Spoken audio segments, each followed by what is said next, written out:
oh my gosh, I'm pregnant. How many of you have been there? No, I'm not currently pregnant, but so many of us women feel that way when we see those 2 pink lines finally appear. I remember being in such disbelief. I actually went out and bought multiple different pregnancy tests just to be sure. Once I knew it was for sure, yes, I was shocked. I was overjoyed. I was scared. I couldn't wait to tell my husband. I had all the feelings. I had also been married for 5 years, and hubby and I were ready. But now imagine those same 2 pink lines appear. You're unmarried, 21, and just a few months away from graduating with your degree. That, oh my gosh, I'm pregnant, just went to, oh my gosh, I'm pregnant. That is exactly what happened to this week's mama. Jess Stauffer is now a mom, a wife, and a thriving photographer and owner of J3 Designs Photography. For the better part of 15 years, she has been documenting stories from behind the camera for hundreds and hundreds of people all across the region. Today, we're turning the tables and documenting her story, The Unexpected Mama, from behind the mic. Let's get to know her right now on the News Mom Podcast. She roasts a turkey while roasting lawmakers. This is News Mom. Jess, you have a pretty juicy story. So you found out you were pregnant at 21. You were not married at the time. In fact, your boyfriend, his father, was a pastor. Is a pastor still to this day. I can't wait to dive into all of that tea, but I also kind of want to fast forward to present day and just let listeners know right off the bat that you are married. You have a 16-year-old son, and you have a thriving small business that is your own. Yes.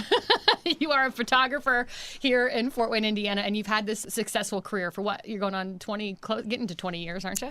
It'll be 17, actually. I started the company when my son was born because it was really important to us that I be able to stay at home with our son and not send him to daycare, which that is not a critique for any family that chooses to do that. But for my husband and I, it was very important that I stay at home with our son and just get to be there for him. So that's how you got into photography, so you could stay home? It is, actually. Yeah. I went to school to be a counselor, ironically. That was the thing that had always been in my heart to do. And mostly because throughout my whole life, people had told me, oh, you're so good at giving advice and you listen so well. So that was what I pursued when I was in college. And my academic advisor failed to mention that in order to practice as a psychologist in particular, I would need to go on to have my master's degree. So side note for anyone listening, in particular younger moms or not even moms, but young women who are pursuing a psychology degree, make sure that you are also thinking about a master's degree in conjunction with that. But when we found out I was pregnant with Jackson, after I had Jackson, in fact, we brainstormed what can I do that it would allow us to bring income into our home. At the time, my husband worked for his father near our house, which was really great that he could come home during the day, help with the baby, see the baby, which was super paramount for us. He has been an involved dad to the nth degree, the best dad that I could have ever handpicked in my life to have a family with. But at the time, having a single family income was just not feasible for us. Also, at the time, I wanted to have my own identity outside of motherhood, not necessarily as a full-time career, because my entire life, I have only ever desired to be a wife and a mom. I was not one of these women, girls who dreamed of being a professional whatever. I only ever thought about, I can't wait to be a mom. We couldn't be more opposite, huh? We could not be, actually. When we became friends, that was one thing that was so opposite of you and I, which I admired of you. But that was not something that I resonated with at all. I knew I would have a job, but I just couldn't wait to be a mom. I couldn't wait to pour into a child and all of that. But just the reality that I would need to have a job to help contribute to our home was necessary. And so for the first couple months of our son's life, we brainstormed quite a lot of different. So I just sat down and was like, hey, maybe a photographer. Hey, maybe this, maybe that. It actually, the photography was like the fourth thing, to be honest. This was before Google was easily the thing that you can just type in and a million results pop up, okay? But my husband actually brought up the idea of drop shipping gift baskets. And I'm not even sure why that was the thing that came up at the time. But the whole logistics of how would we be found to make that happen? What would we drop ship? How would we make money? Where are we going to store all of that stuff? Because at the time we lived in a townhome and it just didn't interest me either. Yeah, that was a little bit bizarre to me. I'm glad you went the photography route. Yes.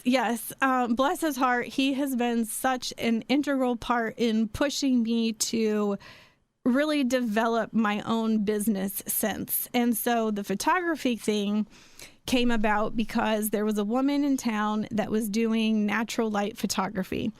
And if you're unfamiliar with anything to do with the photography world, natural light photography means that there's no use of flash when you go into any sort of photography setting. Back then, she was making a killing doing natural light photography for families. And so my husband one day said, well, how about photography? And I was like, okay. I had never picked up a camera ever in my life. I was not one of these girls who did photography club in high school. I did not develop film in high school other than like the point and shoot, selfies in college, you know, the original flip phone, horrible pixelated pictures, you know, from back in the day. There was no desire of photography bug in my body whatsoever, like what I know you had to be in radio or a sportscaster. Nothing. There was none of that. It was just strictly, okay, well, I can make a living at this maybe. And I can stay home with my son while I'm doing it, while I'm figuring out, while I'm learning. Yes. So we invested, at the time, a significant amount of money in a camera kit. And that was probably back in August. My son was born in August also. And then the camera sat for probably about 5 months. I am not a learner that sits down and reads a book to figure out how to learn something. And I got very frustrated because some of photography is math related. And so my husband, bless his heart, read the book. Read the manual. He sat down and showed me how to use the settings on my camera and essentially taught me, a tactile learner, taught me how to use the basic settings of my camera. So if you know my husband in real life, as I know you do, you know him very well. He likes to take credit for my entire career, which is hilarious. But I really do owe him quite a bit of that. He has pushed me so much to take leaps and to not be afraid to break out and try new things. To come and work with you at your main radio station. That's how you and I became friends. And it has taken us all over the world, literally, and has given me some of the best adventures of my life. And so I need to be thanking Justin. Is that what I need to be doing? Is that what you're saying? I really think so. If he's listening to the podcast, this is his official shout out, to be honest. So that's really how it came about. What I intended was to be a children's photographer, and to be a primarily wedding photographer happened absolutely by accident and happenstance. And I believe 100% was actually God's plan the entire time. So it has been such a cool thing to see the full grand design. I talk about this so much in my everyday life, in conversations with you or anyone really who will listen. I didn't realize early on in my life and throughout as I've matured in my faith, just the grand design of how God can tie so much of everything about the intricacies of who we are, the decisions that we make, good, bad, or indifferent. He can tie it all together to really serve his kingdom in a way that we as humans cannot even begin to fathom at the onset of whatever situation we're in. And who knew when you got knocked up at 21 that was all going to be part of God's grand design? I want to now walk back to some of that. Yeah. Some of that tea. It's the tea. I can't imagine you're 21, you're going to IU. Yep. You are dating your boyfriend, which, disclaimer, the man she's married to is baby daddy. Yes. Justin, yes. Who we've been referring to. Yes. You're dating Justin. I don't know if it was out of the blue. I don't actually know this story. You find out you're pregnant. What was it like reading that pregnancy test? Well, I'm not sure if you know the backstory of how Justin and I even met, but this does play into the finding out. I'm pretty sure you bullied him into dating you after running into him at the gym, right? I Is that how that story goes? 100% did, yes. So the very backstory is, as you mentioned, his dad is a pastor, and I grew up going to his dad's church.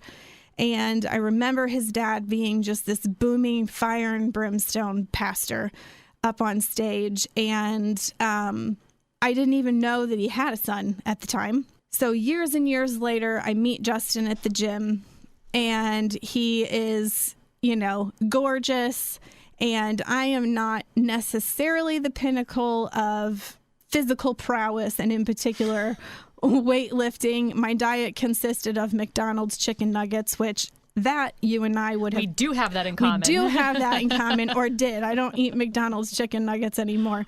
But yeah, Justin could have cared less that I was into him really at the time. He very much played hard to get. So we start dating, and Justin is from a small town, very conservative, has always done the right thing, almost to an annoying degree. And I am very much a fly by the seat of my pants, like, how bad can it be? We'll figure it out later, whatever. So fast forwarding to your question of finding out I'm pregnant. There was no reading of a pregnancy test. Oh. No. Justin one day comes up to me and he hugs me and he says, "You smell different. Are you pregnant?" And I found it very odd. Yes. I found it very odd, and I said, "What? No, I don't. I'm not pregnant. What do you mean? I have new body wash." And he goes, "No, not that you have new body wash. You smell different."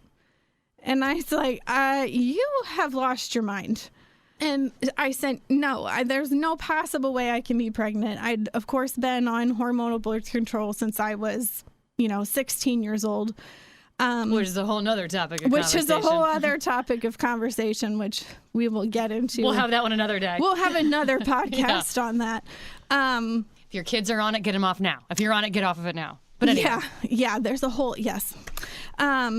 But no, I said, "No, I am not pregnant." But it had occurred to me, I've not really had my cycle recently.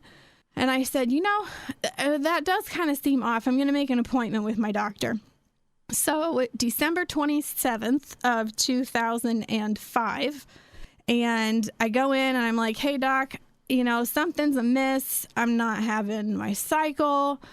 I don't know if I have a cyst or what." And so, of course, the natural... Your brain never thought? Literally never. Oh, my goodness, I might be pregnant. Not literally Never ever. crossed your mind? No. However, at the time, I'm 21 years old, and I am not exactly the most methodical, mature person, and in particular, not with routine and tying things together. So what you're telling us is you didn't take that hormonal birth control every day like you were supposed to? No, I 100% did. That was one thing, because I was terrified to be pregnant. I was terrified of disappointing people, people pleasing, and in particular disappointing my parents was terrifying to me. My parents, my dad in particular, had such a plan for my life that to disappoint him was worse than anything. And not because he came down on me, but just wanting him to be proud of me. And still to this day, wanting him to be proud of me. Even my mom, my stepdad, my stepmom, wanting them to be proud of me is such a driving force in my life. So no, there was no missing of the birth control or anything like that. So I go into the office and I'm like, hey, doc, something is amiss. Is there a chance that I could have a cyst? What's going on? So they do a urine dip test. And I'm sitting in this room. The doctor is a male who doesn't have the best bedside manner. He's not mean, but he's just very fact-based, pragmatic, whatever. Cold. Yeah. And so he walks in, and I will never forget. He sits down and he points at this piece of paper and he goes, well, the reason that you're not getting your period is you're pregnant. And the entire air in the room in my lungs just sucked out like a vacuum. And I'm like, what? What did you just say? And I looked at him, I said, I'm going to need a minute. And I just lost my mind. What in the heck am I going to do? What did I just hear? There's no possible way. And I cry. And the first thought I think is, I have ruined Justin's life. Oh, it wasn't I've ruined my life. It was I've ruined Justin's life. No, because Justin had always been the one who did everything right. And he was 5 years old, is still 5 years older than me. Our ages haven't caught up, But that math stuff is tricky, though, right? That was not my strong suit in college, for sure. He had always done everything right. He had a career. His father is a pastor, for crying out loud. He was good and treated me wonderfully. And I felt so responsible that I had ruined his life. And it was your fault. It was my fault. What the heck am I going to do? I think a lot of young women probably have that feeling of it's my fault when in all reality, we all know it takes two to tango. Takes two to tango, yeah. Or, some women have the opposite of, well, now I keep them. Mm-hmm. Now they're tied to me forever. Yep. And while I knew that I loved him and I knew and hoped that our relationship would last forever, I also knew there was a very real possibility that because this was not part of a long-term plan for him, he might run the other direction. Yes, and not to abscond his responsibility to a child, but just this was not part of my plan, and I'm going to stick with the plan that I had in place. How long had y'all been dating when you found out you were pregnant? Oh, not long. We had been together for about a year, but keep in mind I lived in Bloomington and he was here, so the actual collective time that we spent together in terms of hours was not significant. However, now we're here in this situation of what was it like telling him? Well, that was scary. He was at lunch with a friend of his, and I was experiencing some bleeding at the time that I found out that I was pregnant and had told the doctor. And so I had called my mom. She worked not far from the doctor's office, and I'm bawling on the phone, of course. So you told your mom first? Yes, because she was closest, number one. There appeared to be a medical issue, number two. And I didn't feel that I could drive because the bleeding that I was experiencing, it now became, oh, you're pregnant. Now we need you to get to the hospital immediately because we don't know what's wrong. So I call him. He's out to lunch with his friend, and I did not want to tell him over the phone. Well, as any mature individual would surmise, the fact that I wasn't telling him over the phone was me telling him over the phone, And so that was initially not a comfortable conversation. But he drove me to the hospital then. And I distinctly remember he and I have differing memories of that conversation in what are we going to do about this pregnancy? To me, there was never a question, will I continue the pregnancy. I was fully prepared to raise this child on my own. And by my own, I mean with the help of my family, Sure. or devoid of him, basically, if he wasn't prepared. Though, knowing Justin the way that I do, it truly was never a question in my mind that he would be part of this child's life. But I distinctly recall telling him in the car, if you don't want to be part of this, I am fully prepared to do it on my own. But regardless, there has never been 1 second that he was not in lockstep. He was at every appointment. And so we get to the hospital and we hear the heartbeat. And you being a mom and having gone through hearing your daughter's heartbeat, there is nothing on earth that is like the sound of your baby's heartbeat. I teared up when I first heard it. And so they print out the ultrasound. We go back to the townhouse and we spend probably 3 hours laying on the floor looking at these ultrasounds, just talking about what are we going to do. We did briefly talk about, do we give this baby up for adoption? And both of us said there's no way that we could do it. It just was unfathomable to us to not be there, to not be part of this miracle that we created. And so there were a couple days where it was like, okay, here we go. Well, I don't know what we're going to do. I don't know how we're going to make this work, but we're going to make it work. The other conversation I can't imagine having, aside from the one with your mom, your dad, with Justin, would be Justin's dad, simply because he is a pastor and you grew up in the church. He greatly grew up in the church. I mean, Christianity is deeply ingrained in both of you. So were you there for that conversation, or is that a conversation that Justin had solo, that he was going to go talk to his dad about it?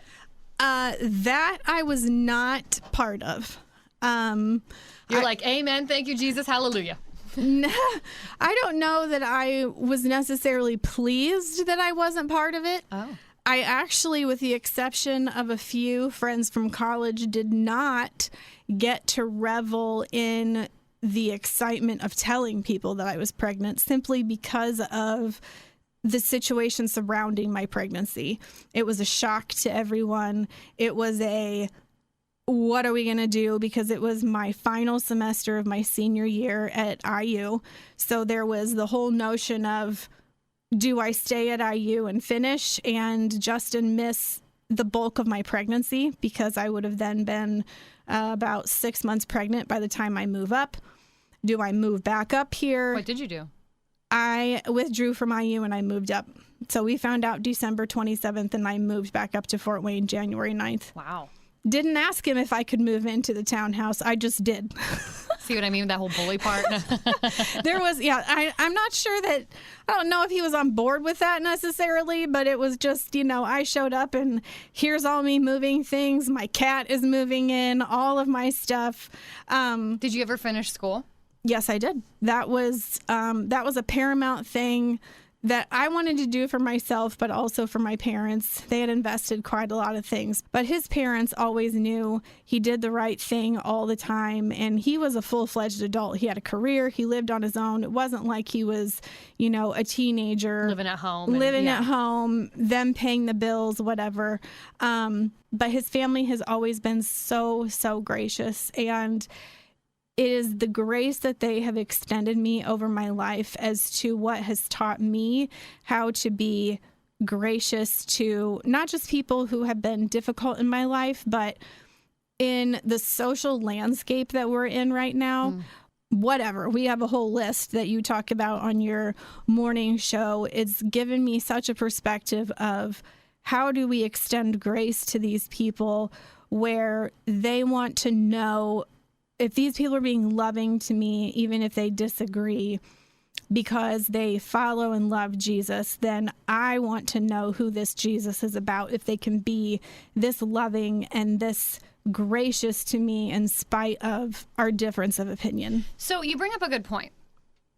First and foremost, I never thought about this. I never thought of how, to some degree, I feel like you were robbed of this really magical celebratory moment which is being able to tell friends and family that you're pregnant. I'm a firm believer, and I will, say this until I'm blue in the face. I think any new life is something to be celebrated.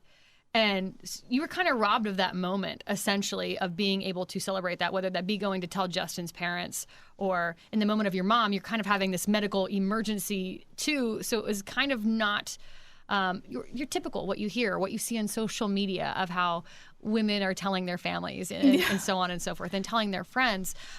But you bring up a good point. You and Justin, you're laying there, you're deciding you're not going to abort this baby. You're not going to give it up for an adoption, anything like that. So I'd be curious to hear your thoughts. I know you know who Congresswoman Lauren Boebert is because you and I traveled to the southern border together. We met her together at the exact same time.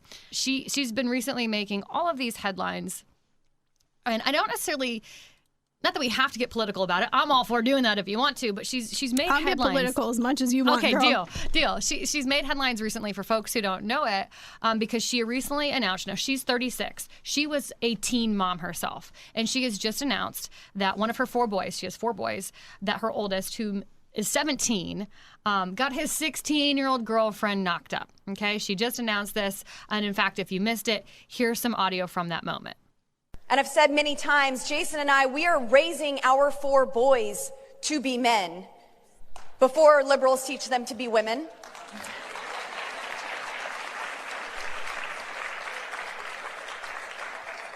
But I leaned over and I asked my husband if it was appropriate to announce this here today. So I'm going to tell you all for the first time in a public setting that not only am I a mom of 4 boys, but come April, I will be a Gigi to a brand new grandson. And Jason and I are so excited to welcome this new life into our family. So I'd be curious now that you've heard that, Jess, what your thoughts are on her comments. Being a young, unexpected mom as well. I realized you weren't 17. Justin was not 17. You were a little bit older. You said Justin was an adult, had his own place, had his full career. But what are your thoughts on how she's handling what's happened in her life? I think that certainly denouncing or shaming the fact that it happened would be not in line with the Christian faith that she professes to have. Mm-hmm. So from that aspect, she, I think, is doing the right thing. However, I think she needs to tread lightly in that she's very quick to utilize her faith and what the Bible says in a almost smiting way against people whom she disagrees with as it suits her political agenda. So I am a firm believer in living your yes be yes and your no be no. And that's not to say that just because you're being gracious in one situation means that you have to be all flowers and sunshine and roses in every situation. But I think depending on how the remaining months go into this pregnancy and whatever, if she starts trumpeting how great it is and wonderful and whatever, that to me can be a really slippery slope. Perhaps her heart is in the right place. Perhaps she wants to really draw attention to life really is precious. But to then, in the next breath, shame someone else, her message is really going to get lost. A little conflicting. It's funny you bring, kind of Christianity into it because she is a professed Christian as well. And she actually got a lot of slack on Twitter for the way that she handled this grandmother announcement, or this Gigi announcement, as she calls herself. Which is odd to me, by the way, to be a 36-year-old Gigi. Gigi, yeah. Whatever floats your boat, I suppose, right? There's a lot of comments. So I actually pulled some off Twitter. One says, well, Lauren Boebert talks about her Christianity and banning drag shows because they indoctrinate kids. Her 17-year-old son was out starting a new family tradition. Here's another one. Lauren Bobart's about to be a grandmother at 36. Her 17-year-old son's girlfriend just turned 16. The MAGA Christian way, do as I say, not as I do. Do you feel like there's some validity to that then with what you're saying? Well, first of all, I don't think that the drag show and the 17, 16-year-old pregnancy have anything to do with each other. Two totally separate issues. Yeah. And that person's off their rocker. Yeah, that is kind of a gotcha system in general, and what drives me nuts about both sides of the political aisle, really, in that they want to try and one-up each other that, well, this issue that you have is worse than this issue over here, and they have nothing to do with each other. I think the sentiment they're trying to say is that the conservatives are saying drag shows are indoctrinating children into a sexualized lifestyle, while these Christians are out being physically actually sexual at 17 and 16. But it really, truly has nothing to do with each other. In regards to the Christians doing as I say, not as I do. Which, let's face it, the liberal left loves to pull that card. Oh, yeah. There are people on the right who love to pull that card. Yes. I think in general, the people in particular in power, in any sort of, whether that be local government or any sort of authority, really, they want to act like they have some moral authority that they really don't have.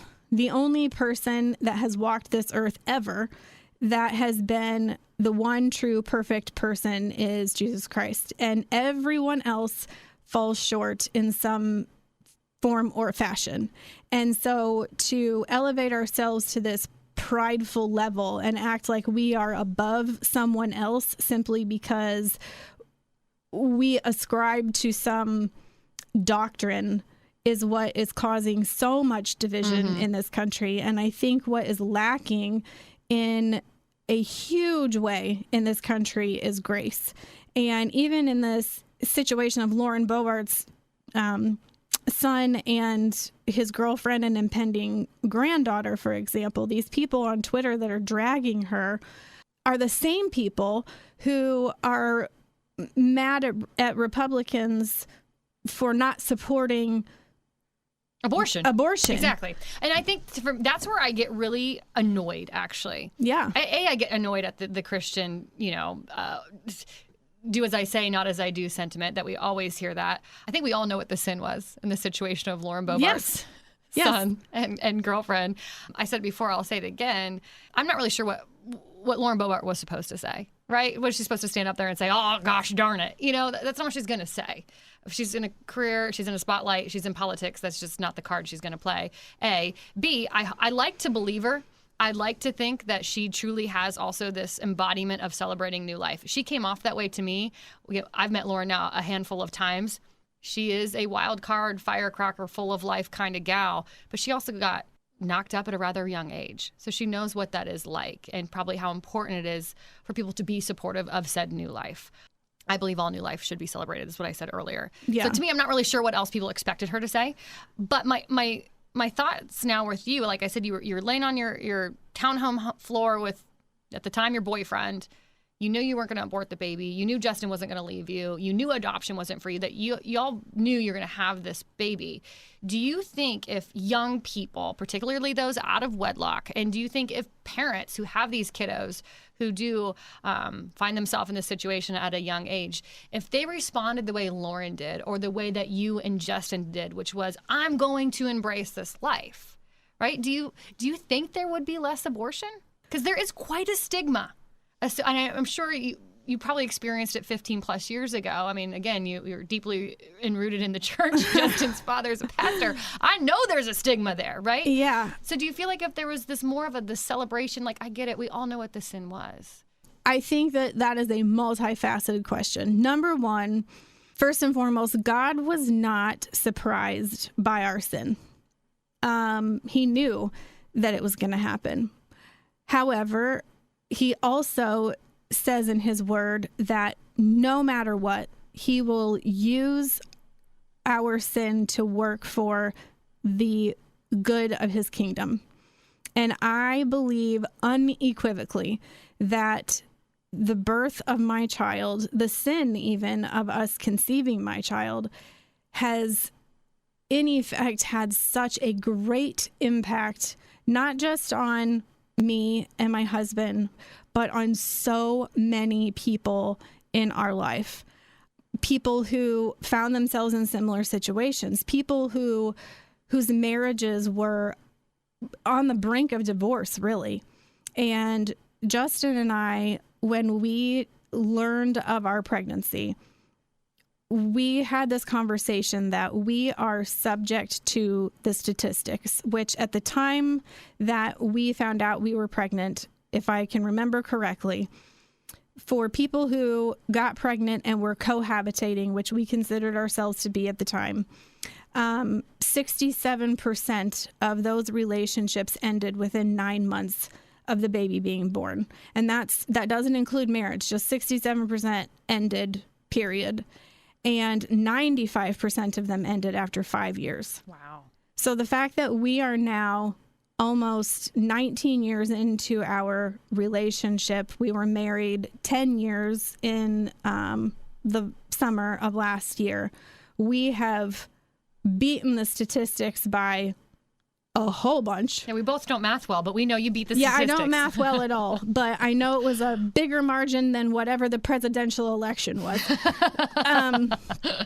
So we have beaten the statistics, but it was not out of accident. It was out of grueling, painstaking, soul-crushing, tearing apart of the facet of our life work. We, at the time when I was pregnant, my in-laws, my pastor, father-in-law, and his wife, the best gift that they ever gave us was paying for us to go to marriage counseling. And it literally saved our relationship, and it personally saved my life, to be honest. There was quite a lot of hurt that came throughout my childhood for a variety of reasons. My parents divorced when I was young, among a lot of other things that were undealt with. And my husband grew up in a fairly stable home. And so when you're melding those two differences of growing up, that can create a lot of discord when you're raising your family. Yeah, and then you had a 9-month-old screaming and crying that won't go to sleep. Yeah. Yeah, that can create a whole bunch of other things, but you have expectations. He has expectations of what a wife and a mom should be. I had expectations of what a husband should do or what a wife should be like or not. And so we had to learn how to communicate with each other. And so while God was not surprised by our sin, I think God used that sin to minister to other people in a way that had we done everything exactly right, we would not have been able to minister to those people.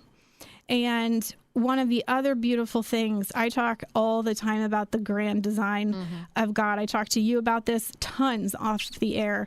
And when you choose to live a life where you look for that grand design in everything in life, even small things, our son got the very last spot in the Christian school that he goes to, like literally the last spot. I joked that I would rather have had him homeschooled by our dog than have him go to the school with which we resided in. At the time, my husband wasn't in an affluential job is what he is now. So it was going to be a financial sacrifice to the nth degree for us to send him there. And the private school that he goes to literally was the last spot in his grade that he got. At the time, my husband was like, this is where the rich people send their kids, and we are not the rich people at the time. And how are you going to feel about that? What is that going to do to you to roll up and not be the rich mom, basically? And I said, if this is what's best for our son, then that's what's best for our son. So we go, we tour, we do the interview, the academic testing, and I was terrified because we had to go through the interview where they interview the parents. Like, we are as much as part of the admission as what our son was with academic testing.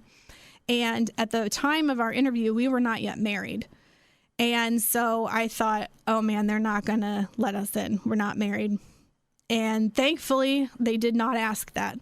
Did you wear like a fake ring, or were you engaged? Did you have a diamond? I have actually always worn a fake ring because I was so self-conscious of the fact that we were not married. Really? Yeah. I did not know that. I have always worn. It was such a point of, I don't want to say shame, but I was very self-conscious. And it has only been, actually, the fact that I am on air talking about the fact that we were not married for the first 8 years or 6 years of my son's life is such a testament to God bringing me full circle and using and not that I was miserable, but turning your misery into a ministry. Mm-hmm. I just can't even begin to tell you what that feels like to me. It's all part of that divine plan yes, that you're talking about. Yes. So let's fast forward. Your son is 16 now. Yeah. So he's been going to this Christian school since kindergarten. Yep.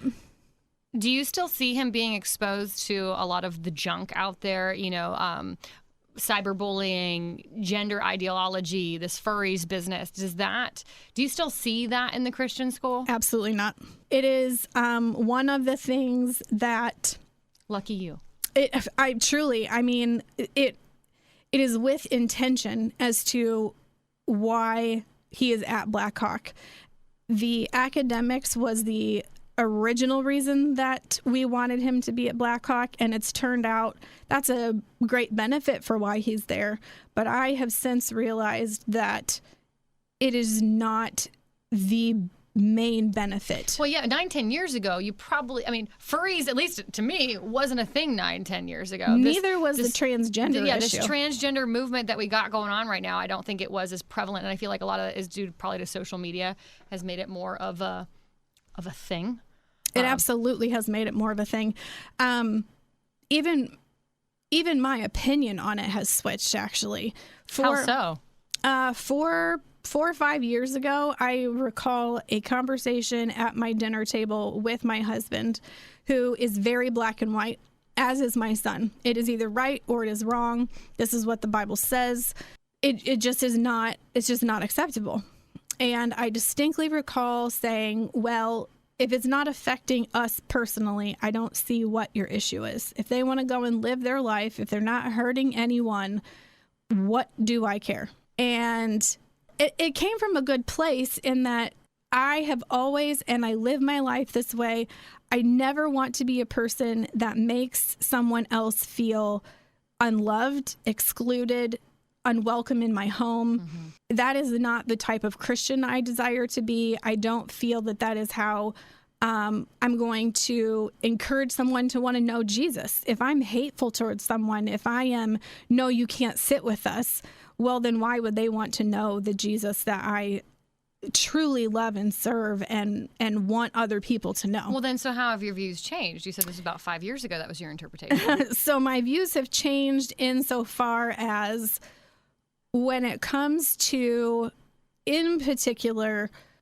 I don't want to say attack, but the incessant drive to indoctrinate, I'm going to say, our youth as though these things are normal, quote unquote, that I do have a problem with, because as a psychology degree holding individual, I know our brains are not fully developed until we're 25 years old. Right. And so to assume that these children can make lifelong decisions that are going to alter the trajectory of their development at 12, 13, 14, when they... You're talking like a lot about these like transgender transitioning surgeries, or yes. as it likes to be called, gender affirming care. I loathe that. I won't use that terminology, but that's kind of what you're talking about. Yes. It doesn't mean that, and I talk to my son about this all the time, it doesn't mean that we aren't kind to them. It doesn't mean that if it was a person on our front porch who was in need of a place to come and feel safe or want to talk or whatever, if they were coming into our home truly seeking a place of solace, I will never turn them away. Mm-hmm. If it's someone coming to shove down an agenda down my throat, in the same way that I would not invite a Jehovah's Witness into my house to try and shove whatever, right. Or, pick whatever. A drug dealer. A drug dealer. I'm not interested in that. I heard an analogy once that says, there's different levels of people that you allow into your life. There's the people that you allow onto your front lawn, and you can have a glass of tea with them in the front lawn, and that be that. Or you can invite them onto your front porch and have a conversation, no harm, no foul. And it's only those certain people that you feel are worthy enough to invite into your home that you trust, that aren't going to invite dysfunction and chaos, that are allowed to come through the front door. And that should be okay. The problem is that that's not okay anymore. If you don't just allow all the chaos into your home, you're the bigot, you're the racist, you're the homophobe, whatever label, whatever phobia label you want to put on it. That's the problem. You can no longer not invite someone into your home. Correct. And so part of what I try to impart to my son is there are times where we may invite someone in and we think that they are an okay person to invite into our front door and that they aren't going to cause chaos. And we find out later that they are trying to. And so then we have to be steadfast in our belief. We have to be steadfast in what's right or wrong, that it is not wrong then to say, okay, you need to now go to the front porch or to the yard, the front lawn. You can't be on our street. And it isn't because we hate you. It's because we love the people in our home too much to allow those things in. And so as far as to your question about what he's exposed to at his school, we really don't have those things. Number one, the students sign a covenant at our school. And I think a covenant is so important. They sign it from the time they're in 7th grade until 12th grade. And we sign it as parents from the time they're in kindergarten through 12th grade. And I think having those children sign a covenant with their school teaches them that their word, it is important. Yeah. Whether they're 12, whether they're 18, that their yes means yes, their no means no, and the school does hold them accountable. I think it also helps, too, with those gray areas that I know don't exist for your husband or your son, but it does help with those gray areas, especially when they're not in school or they're at a sporting event or it's the summer and they do something on social media, let's say, that isn't very becoming, or there's ever an issue like that. That covenant kind of, it's like, sorry, you signed this, that even when you're not on school property, you are still going to behave and conduct yourself in a certain way. So it also kind of takes out a lot of those gray areas, if you will. It does. And the great thing about our school in general is we're a small enough school. I think the total student body is somewhere around 400-ish or so. And aside from just school, we really are a family. And we have a huge following for our Blackhawk basketball team. We just won state for the 3rd time. And aside from that, a ton of us go to church together at Blackhawk. And so these kids are accountable, not just to their teachers, not just to each other, but they have eyes on them, and not in an overbearing way, but they have eyes on them all the time. There's community looking out for them, not in a, nosy way, but in a, I love you and I'm going to look out for you way. Oh, hey, I see that you're doing this thing that you shouldn't do. Are you sure that you want to do that? Well, it goes back to like we were talking about, iron sharpens iron. Absolutely. And that's the only way that, if you want to be better and you want to do great things, then we have to be willing to keep an eye out, if you will, for our young people. At the end of the day, they're the next generation. I say it all the time, that's one of the most important jobs we have as mamas, as parents, is raising this next generation. And sometimes it requires a little tough love, a little, iron sharpening iron. Yeah. Final thoughts. I actually have 2 final thoughts with you. First one, I want to hear whatever advice you would give to other mamas out there who find their child in a predicament that you were in, my dear, that they come home, whether they're 15, 16, 17, 21 years old, and say either, hey, Mom, I'm pregnant, or, hey, Mom, I got my girlfriend pregnant. Mm-hmm. What would be your best advice for parents that have to navigate those waters, having kind of navigated them yourself in your own way? First and foremost, I would say, I love you. Are you okay? We're going to get through this.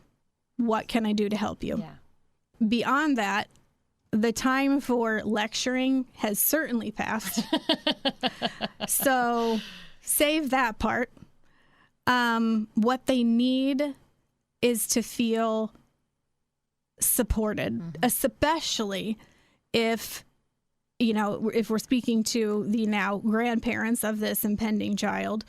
If you want this new child to have a healthy, happy, secure home, the best way for that to happen is for them to have a healthy, happy, stable beginning even before they come into the world. If that means that the parents aren't together, which unfortunately a lot of times happens, that means helping those parents think through what is that going to look like? If our relationship is not going to continue, then we need to know ahead of time. And that's one thing my husband and I have really, I think, that's one of the things I'm most proud of about how my husband and I have navigated parenthood in general. Of course, we've stayed together, but we have spent so much time as parents arming ourselves and having conversations about how we want to raise Jackson and parent him in situations before they are at our front door versus, okay, now we're in crisis mode and what do we do? Man, I think that should be like in the parent handbook, right? Just like you talk about marriage counseling and how valuable that was to you and Justin. I think there needs to be parent counseling before. I mean, you got 9 months while you're cooking this baby. 100%. Like what conversations that need to be had between moms and dads or co-parents in the case of you and Justin at the time that you're 21. How do we raise this child? 100%. How are we going to navigate some of the challenging waters? How are we going to deal with the child being up at night, for Pete's sake, at 2 a.m.? 100%. But no one has those conversations. They don't, because there's not an emphasis. I think that even falls under mental health, to be honest. When we started doing quote unquote marriage counseling, my in-laws had the wonderful wisdom and insight to realize that Justin and I did not match up on a whole lot of things. And so we took this very long personality test. It was like 6 hours each. And it was to show where our strengths were as individuals and as couples. The literally only thing that we matched almost 100% on was our idea of parenting and how we wanted to raise our family. Wow, that's huge. We were terrible at communication. We were terrible at all kinds of things. And so part of it was we had to learn how to communicate with each other. We had to learn how to communicate on divvying up of household thing, all of that. And so it's actually been a joy for us to talk about the things that we want for our child. And I think if parents can really find that, I know that we're about out of time, but I could do a whole other podcast with you on this, and that for so long I wanted to be a mother of more than just one child.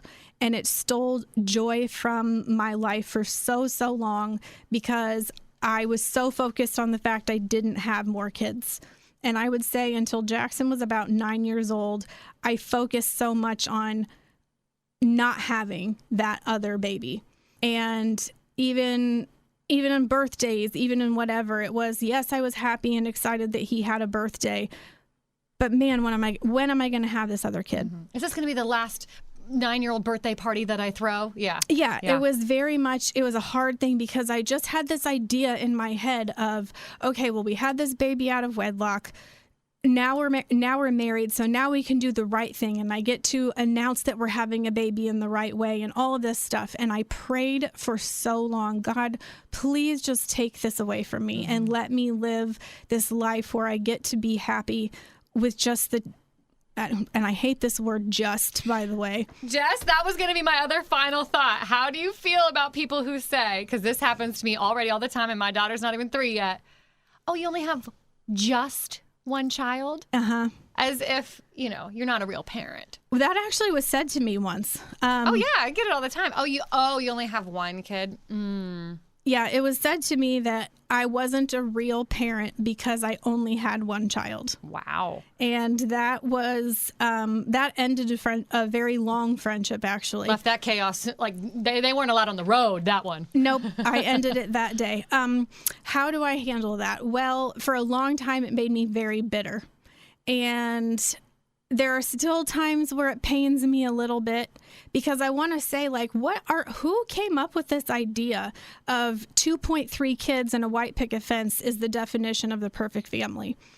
And when I prayed, on my knees, begged God for so long, take away this desire, this earthly desire and unrealized expectation of 2 kids is what would make me happy, and allow me to live, I use this term all the time, a posture of joy.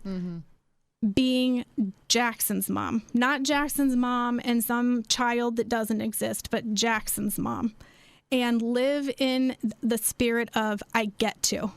There are so many mothers that I talk to that complain, I have to drive my kid to school. I have to take them to practice. And I want to say, no, you get to take them to school. You get to take them to practice. My son is 16. He's now learning to drive, and it is going to rip my heart out when I don't get to take him to school anymore. The best conversations of my life have happened in the car with him. He asks me the most thought-provoking, deep questions, for some reason, always at 7 a.m. when my brain is not working and I've not had coffee. But it's been the best, most sacred time of my parenting life that is collectively between to and from school. 40 minutes of just him and I where we get to have amazing conversations and to live in this spirit of I get to. And laundry is never fun. I know you do laundry every day, and it cracks me up because I wait until laundry piles up, Those polar opposites showing again. To my windows. But I get to do the laundry. I get to sit there and serve my family, and someday I won't have his jeans to wash for the 47th time. I feel that way about my daughter's laundry. I get to do her laundry. Yeah. And I feel lucky and fortunate that I have this amazing baby girl that I get to do her laundry, but I don't really feel that way about my husband's. Well, he could do his own laundry. That's a little bit different because he's going to be around forever. But with Jackson's, I'm I get to do his laundry. I get to wash these jeans for the 7th time, even though I know for sure he did not wear them one time this entire week, but I get to. And I encourage anyone who is listening, mom, dad, grandma, who's ever raising these children, if you have them, or even if you don't have children and you are living a life of a career or whatever, to live from a spirit of I get to do these things, because there are so many instances in our everyday lives where people don't get to do so much of what we get to do, especially here in America.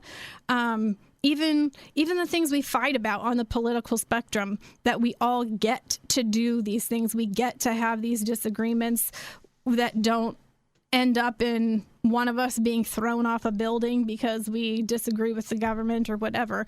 We get to do those things. And the best thing in my life happened when God released me of that bondage of focusing on a child that I didn't have and being totally present.